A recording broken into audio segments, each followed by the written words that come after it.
ओम श्री गणेशाय नमः। वामे देव्य आदि गिरिश रामा पूजय मुदित महिष्य रामादि दिव्य आसन सभे रामा सब सन लही अशिष्य रामादि दयाल विरुद्ध संवारे हरौनाति मम संकट भारी। अर्थात राजा ने वामदेव आदि ऋषियों की प्रसन्न मन से पूजा की, सभी को दिव्य आसन दिए और सबसे आशीर्वाद प्राप्त किया। बहुरी कीनी कौशलपति पूजा जानी ईस समभाव न दूजा कीनी चोरी कर विनय बढ़ाए कही निज भाग्य विभव बहुत आए। अर्थात फिर उन्होंने कौशलाधीश राजा दशरथ जी की पूजा उन्हें इस महादेव जी के समान जानकर की, कोई दूसरा भाव न था। तदंतर उनके संबंध से अपने भाग्य और वैभव के विस्तार की सराहना करके हाथ जोड़कर विनती और बड़ाई की। पूजे भूपति सकल बराती समधी समय आदर सब भांति आसन उचित दिए सब काऊ काहू का मुख एक उछाऊ। अर्थात राजा जनक जी ने सब बरातियों का समधी दशरथ जी के समान ही सब प्रकार से आदर पूर्वक पूजन किया और सब किसी को उचित आसन दिए। मैं एक मुख से उस उत्साह का क्या वर्णन करूं।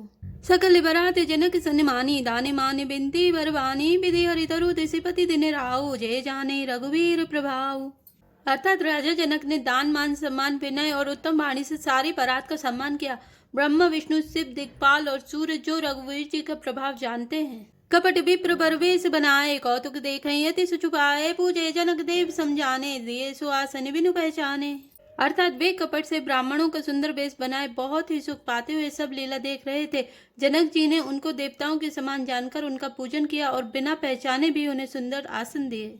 पहचान को के ही जान सब ही अपान सुधि भोरी भई आनंद कंदु बिलो की दुल्हु भय दिशे आनंद में सुर लखे राम सुजान पूजे मानसिक आसन दय अबिलो की सील सुभाव प्रभु को विबुध मन प्रमुदित भय।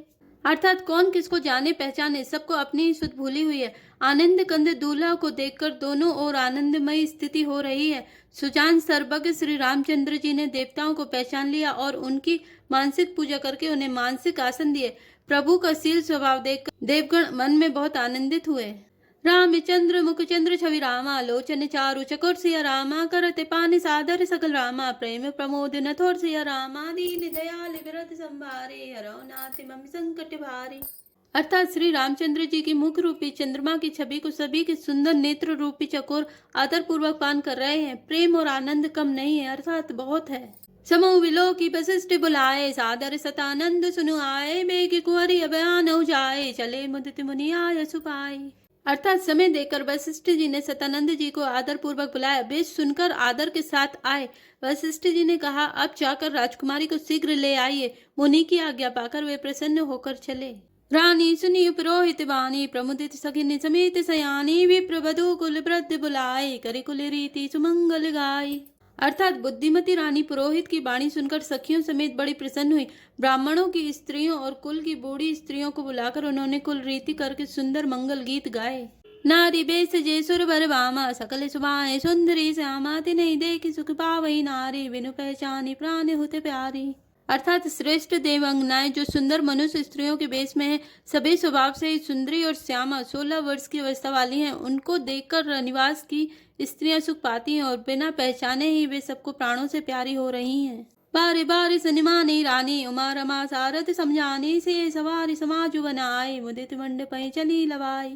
अर्थात उन्हें पार्वती लक्ष्मी और सरस्वती जी के समान जानकर रानी बार बार उनका सम्मान करती हैं। रनिवास की स्त्रियां और सखियां सीता जी का श्रृंगार करके मंडली बनाकर प्रसन्न होकर उन्हें मंडप में लेवा चली।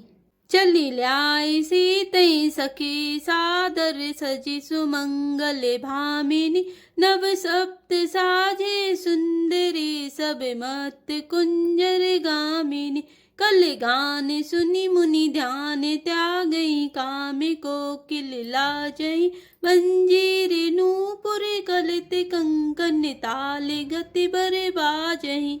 अर्थात सुंदर मंगल का साज सजकर रनिवास की स्त्रियां और सखियां आदर सहित सीता जी को लेवा चली। सभी सुंदरियां 16 श्रृंगार किए हुए मतवाले हाथियों की सी चाल चलने वाली हैं। उनके मनोहर गान को सुनकर मुनि ध्यान छोड़ देते हैं और कामदेव की कोयलें भी लजा जाती हैं। पायजेब पैंजनी और सुंदर कंकन ताल की गति पर बड़े सुंदर बज रहे हैं। सोहति वनिता बृंद महु रामा सहज सुहावनी सिया रामा छपि ललना गणमत जनु रामा सुषमाति कमनीय सिया रामा दीन दयाल विरत संभारे अरौनाति मम संकट वारे। अर्थात सहज ही सुंदर सीता जी स्त्रियों के समूह में इस प्रकार शोभा पा रही मानो छवि रूपी ललनाओं के समूह के बीच साक्षात परम मनोहर शोभा रूपी स्त्री सुशोभित हो। सिय सुंदरता बरी न जाए लघुमति बहुत मनोहरताये आवत देखी बरात सीता रूपे राशि सब भांति पुनीता। अर्थात सीता जी की सुंदरता का वर्णन नहीं हो सकता क्योंकि बुद्धि बहुत छोटी है और मनोहरता बहुत बड़ी है। रूप की राशि और सब प्रकार से पवित्र सीता जी को बरातियों ने आते देखा। सब ही मन किए प्रणामा देखी राम भय पूरन कामा से दशरथ सुतन समेता कहीं न जाए उरे आनंद जेता। अर्थात सभी ने उन्हें मन ही मन प्रणाम किया। श्री रामचंद्र जी को देखकर तो सभी पूर्ण काम कृतकृत्य हो गए। राजा दशरथ जी पुत्रों सहित हर्षित हुए। उनके हृदय में जितना आनंद था वह कहा नहीं जा सकता। सूर्य प्रणाम करि पर सही फूला मुनिय शीस धुनि मंगल मूला गान निशा निकुला लुभारे प्रेम प्रमोदे मगन नर नारी। अर्थात देवता प्रणाम करके फूल बरसा रहे हैं। मंगलों की मूल मुनियों के आशीर्वादों की ध्वनि हो रही है। गानों और नगाड़ों की शब्दों से बड़ा शोर मच रहा है। सभी नर नारियां प्रेम और आनंद में मग्न हैं। ऐ विधि से मंडप आए प्रमुदित शांति पढ़ई मुनि राय तई अवसर कर विधि व्यवहारो दय कुल गुरु सबकी ने अचारो। अर्थात इस प्रकार सीता जी मंडप में आई। मुनिराज बहुत ही आनंदित होकर शांति पाठ पढ़ रहे हैं। उस अवसर की सब रीति व्यवहार और कुलाचार दोनों कुलगुरुओं ने किए।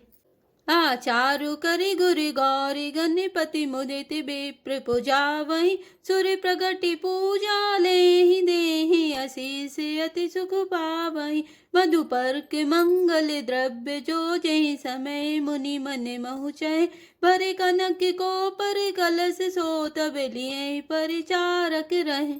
अर्थात कुलाचार करके गुरुजी प्रसन्न होकर गौरी जी गणेश जी और ब्राह्मणों की पूजा करा रहे हैं अथवा ब्राह्मणों के द्वारा गौरी और गणेश जी की पूजा करवा रहे हैं। देवता प्रकट होकर पूजन ग्रहण करते हैं, आशीर्वाद देते हैं और अत्यंत सुख पा रहे हैं। मधुपर्क आदि जिस किसी भी मांगलिक पदार्थों की मुनि जिस समय भी मन में चाह मात्र करते हैं, सेवक गण उसी समय सोने की परातों में और कलशों में भरकर उन पदार्थों को लिए तैयार रहते हैं। कुल रीति प्रीति समेत रवि कही देत सबु सादर कियो एहि भांति देव पुजाय सीतई सुभग सिंहासन दियो सिय राम अवलोकनि परस पर प्रेमिका न लखी परे मन बुद्धि बरे वाणी अगोचर प्रगट कवि कैसे करे। अर्थात स्वयं सूर्यदेव प्रेम सहित अपने कुल की सब रीतियां बता रहे हैं और वे सब आदर पूर्वक की जा रही हैं। इस प्रकार देवताओं की पूजा करा के मुनियों ने सीता जी को सुंदर सिंहासन दिए। श्री सीता जी और श्री राम जी का आपस में एक दूसरे को देखना तथा उनका परस्पर प्रेम किसी को भी लख नहीं पड़ रहा है। जो बात श्रेष्ठ मन बुद्धि और वाणी से भी परे है उसे कभी क्यों कर प्रकट करे। होम समय तनुधरिय नलु रामा अति सुख आहुति ले सिया रामा बे प्रवेश धरि बेत सब रामा कही विवाह विधि दे सिया रामा दीन दयाल विरध संभारी अरौनाति मम संकट भारी। अर्थात हवन के समय अग्निदेव शरीर धारण करके बड़े ही सुख से आहुति ग्रहण करते हैं और सारे वेद ब्राह्मण का वेश धरकर विवाह की विधियां बताए देते हैं। जनक पाट महिषी जग जाने से मातु की मिजाई बखाने सुजसु सुकृत सुख सुंदरताए सब समेट विधि रची बनाए। अर्थात जनक जी की जग विख्यात पटरानी और सीता जी की माता का बखान तो हो ही कैसे सकता है। सुयश सुकृत पुण्य सुख और सुंदरता सबको बटोरकर विधाता ने उन्हें संवार कर तैयार किया है। सम उजानी मुनिवर ने बुलाए सुनत सुहासिनी सादर ल्याए जनक बाम दिशि सोह सुनैना हिमगिरि संग बनी जनुमैना। अर्थात समय जानकर श्रेष्ठ मुनियों ने उनको बुलवाया। यह सुनते ही सुहागनी स्त्रियां उन्हें आदर पूर्वक ले आई। सुनैना जी जनक जी की पटरानी जनक जी की बाईं ओर ऐसी सो रही हैं मानो हिमाचल के साथ मैना जी शोभित हों। कनक कलश मणिको पर रूरे सुचि सुगंध मंगल जल पूरे निज करे मुदित राय अरु रानी धरे राम के आगे आनी। अर्थात पवित्र सुगंधित और मंगल जल से भरे सोने के कलश और मणियों की सुंदर पराते राजा और रानी ने आनंदित होकर अपने हाथों से लाकर श्री रामचंद्र जी के आगे रखी। पढ़ई वेद मुनि मंगल बानी गगन सुमन जरे अब सरु जानी बरु बिलो की दंपति अनुरागे पाए पुनीत पखारन लागे। अर्थात मुनि मंगलवाणी से वेद पढ़ रहे हैं। सुअवसर जानकर आकाश से फूलों की झड़ी लग गई है। दूल्हा को देखकर राजा रानी प्रेमग्न हो गए और उनके पवित्र चरणों को पखारने लगे। लागे पखारन पाए पंकज प्रेम तन पुलिकावली नभ नगर गान निशान जय धुनि उमग जनु चहु दिस चली जे पद सरोज मनोज हरि उर सर सदैव विराजई जे सकृत सुमिरत बिमलता मने सकल कलिमल भाजई। अर्थात वे श्री राम जी के चरण कमलों को पखारने लगे। प्रेम से उनके शरीर में पुलकावली छा रही है। आकाश और नगर में होने वाली गान नगाड़े और जय जयकार की ध्वनि मानो चारों दिशाओं में उमड़ चली। जो चरण कमल कामदेव के शत्रु श्री शिव जी के हृदय रूपी सरोवर में सदा ही विराजते हैं, जिनका एक बार भी स्मरण करने से मन में निर्मलता आ जाती है और कलयुग के सारे पाप भाग जाते हैं। जे पर मुनि बनी तालही गति रही जो पातकमय मकरंदु जिनको शंभु सिर सुचिता अबध सुर बर नय करी मधुप मन मुनि जोगी जन जैसे अभिमत गति लय ते पद पखारत भाग्य भाजनु जनकु जय जय सब कहे। अर्थात जिनका स्पर्श पाकर गौतम मुनि की स्त्री अहिल्या ने जो पापमयी थी परम गति पाई, जिन चरण कमलों का मकरंद रस गंगा जी शिव जी के मस्तक पर विराजमान है, जिनको देवता पवित्रता की सीमा बताते हैं, मुनि और योगी जन अपने मन को भौरा बनाकर जिन चरण कमलों का सेवन करके मनोवांछित गति प्राप्त करते हैं, उन्हीं चरणों को भाग्य के पात्र बड़ भागी जनक जी धो रहे हैं। यह देखकर सब जय जयकार कर रहे हैं। बर कुंवारी करे तल जोरी साखो चारु दो कुल गुरु करे भयो पानी गहनु बिलो की विधि सुरे मनुज मुनि आनंद भरे सुख मूल दुलहु देखी दंपति पुलक तन हल स्यो हियो करी लोक वेद विधानु कन्या दानु नृप भूषण कियो। अर्थात दोनों कुलों के गुरु बर और कन्या की हथेलियों को मिलाकर साखोचार करने लगे। पाणी ग्रहण हुआ देखकर ब्रह्मादि देवता मनुष्य और मुनि आनंद में भर गए। सुख के मूल दूल्हा को देखकर राजा रानी का शरीर पुलकित हो गया और हृदय आनंद से उमंग उठा। राजाओं के अलंकार स्वरूप महाराज जनक जी ने लोक और वेद की रीति को करके कन्यादान किया। हिम बंत जिमि गिर जा महे सही हरे ही सिरि सागर दय तिमि जनक राम सिए समर्पि विश्व कल कीर्ति नय क्यों करई विनय विदेहु कियो विदेहु मूर्ति सावरी करी होम विधिवत गांठ जोरी होने लागी भावरी। अर्थात जैसे हिमवान ने शिव जी को पार्वती जी और सागर ने भगवान विष्णु को लक्ष्मी जी दी थी, वैसे ही जनक जी ने श्री रामचंद्र जी को सीता जी समर्पित की, जिससे विश्व में सुंदर नवीन कीर्ति छा गई। विदेह जनक जी कैसे विनती करें, उस सावली मूर्ति ने तो उन्हें सचमुच विदेह देह की शुद्ध बुद्ध से रहित ही कर दिया। विधि पूर्वक हवन करके गठजोड़ी की गई और भावरे होने लगी। जय धुनि बंदी वेद धुनि रामा मंगल गान निशान सिया रामा सुनि हर सही बर सही विविध रामा सुर तरु सुमन सुजान सिया रामा दीन दयाल विरध संवारे हरो नाथ मम संकट भारे। अर्थात जय ध्वनि बंदी ध्वनि वेद ध्वनि मंगल गान और नगाड़ों की ध्वनि सुनकर चतुर देवगण हर्षित हो रहे हैं और कल्प वृक्ष के फूलों की वर्षा कर रहे हैं। कुंवर कुंवरी कलभा भरि दे नयन लाप सब सादर ले जाय न बरे नि मनोहर जोरी जो उपमा कचुकाओ सुथोरी। अर्थात वर और कन्या सुंदर भावरे दे रहे हैं। सब लोग आदर पूर्वक उन्हें देखकर नेत्रों का परम लाभ ले रहे हैं। मनोहर जोड़ी का वर्णन नहीं हो सकता, जो कुछ उपमा कहूँ वही थोड़ी है। राम सिए सुंदर प्रतिछाए जगमगाते मणिखम बनिमाए मनहु मदन रति धरि बहु रूपा देखते राम ब्याहु अनूपा। अर्थात श्री राम जी और श्री सीता जी की सुंदर परछाई मणियों के खंभों में जगमगा रही है, मानो कामदेव और रति बहुत से रूप धारण करके श्री राम जी के अनुपम विवाह को देख रहे हैं। दरस लाल सासा कुछ न थोरी प्रकटत दुरत बहोरी बहोरी भय मगन सब देख निहारे जनक समाने अपान बिसारे। अर्थात उन्हें कामदेव और रति को दर्शन की लालसा और संकोच दोनों ही कम नहीं है, अर्थात बहुत है, इसलिए वे मानो बार बार प्रकट होते और छिपते हैं। सब देखने वाले आनंद मग्न हो गए और जनक जी की भांति सभी अपनी सुध भूल गए। प्रमुदित मुनि भावरी फेरी नेक सहित सब रीति निवेरी राम सिए सिर सिंदूर देहि शोभा कहीं न जाति विधि केहि।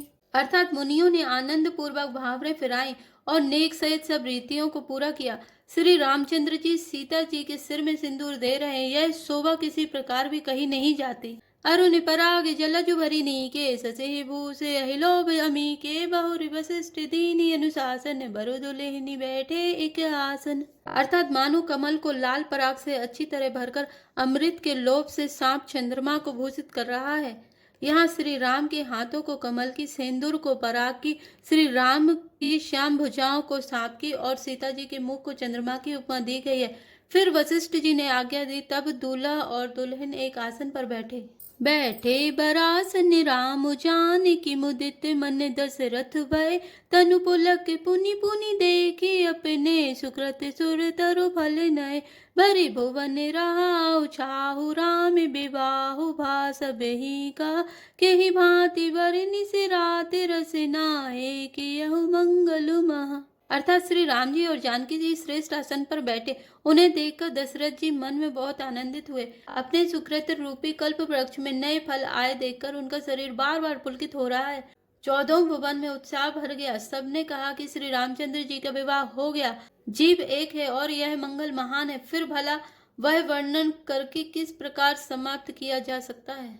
तब जनकी पाई वशिष्ठ आय सुब्याह साज सवारी के मांडवी श्रुत कीरति उर्मिला कुंवरी लयाकारी के कुश केतु कन्या प्रथम जो गुणशील सुख शोभामय सभी रीति प्रीति समेत करे सो ब्याह निप भरत दई। अर्थात तब वशिष्ठ जी की आज्ञा पाकर जनक जी ने विवाह का सामान सजाकर मांडवी जी, श्रुत कीर्ति जी और उर्मिला जी इन तीनों राजकुमारियों को बुला लिया। कुश ध्वज जी की बड़ी कन्या मांडवी जी को, जो गुणशील सुख और शोभा की रूप ही थी, राजा जनक ने प्रेम पूर्वक सब रीतियां करके भरत जी को ब्याह दिया। जानकी लघु भागिनी सकल सुंदरी शिरोमणि जानी के सोतनय दीनी ब्याह लखनी सकल विधि सन्मानी के जही नाम श्रुत कीरति सुलोचन सुमुख सब गुण आगिरे सोदैर पूसूदन भूपति रूप शील उजागरी। अर्थात जानकी जी की छोटी बहन उर्मिला जी को सब सुंदरियों में शिरोमणि जानकर उस कन्या को सब प्रकार से सम्मान करके लक्ष्मण जी को ब्याह दिया, और जिनका नाम श्रुतकीर्ति है और जो सुंदर नेत्रों वाली, सुंदर मुख वाली, सब गुणों की खान और रूप तथा शील में उजागर है, उनको राजा ने शत्रुघ्न को ब्याह दिया। अनुरूप बरे दुल्हनी पर से परे लकी सकुच ही हर सही सब मुदित सुंदरता सराहई सुमन सुरगन बर सही सुंदरी सुंदर बरन सह सब एक मंडप राजय जनु जी प्युर राज अवस्था विभुन सहित विराजहि। अर्थात दूल्हा और दुल्हन परस्पर अपने अपने अनुरूप जोड़ी को देखकर सुखचाते हुए हृदय में हर्षित हो रही हैं। सब लोग प्रसन्न होकर उनकी सुंदरता की सराहना करते हैं और देवगण फूल बरसा रहे हैं। सब सुंदरी दुल्हनें सुंदर दूल्हों के साथ एक ही मंडप में ऐसी शोभा पा रही हैं मानो जीव के हृदय में चारों अवस्थाएं, जागृत, स्वप्न, सुषुप्ति और तुरीय, अपने चारों स्वामियों विश्व, तेजस, प्राज्ञ और ब्रह्मा सहित विराजमान हों। मुदित अवध पति सकल सुत रामा बधुन समेत निहार सिया रामा जनु उपाय महिपाल मणि रामा क्रियन सहित फलचार सिया रामा दीन दयाल विरत संवारे हरावनाथ मम संकट भारे। अर्थात सब पुत्रों को बहुओं सहित देखकर अवध नरेश दशरथ जी ऐसे आनंदित है मानो वे राजाओं के शिरोमणि क्रियाओं, यज्ञ क्रिया, श्रद्धा क्रिया, योग क्रिया और ज्ञान क्रिया सहित चारों फल अर्थ, धर्म, काम और मोक्ष पा गए हों। जय श्री राम, जय जय हनुमान।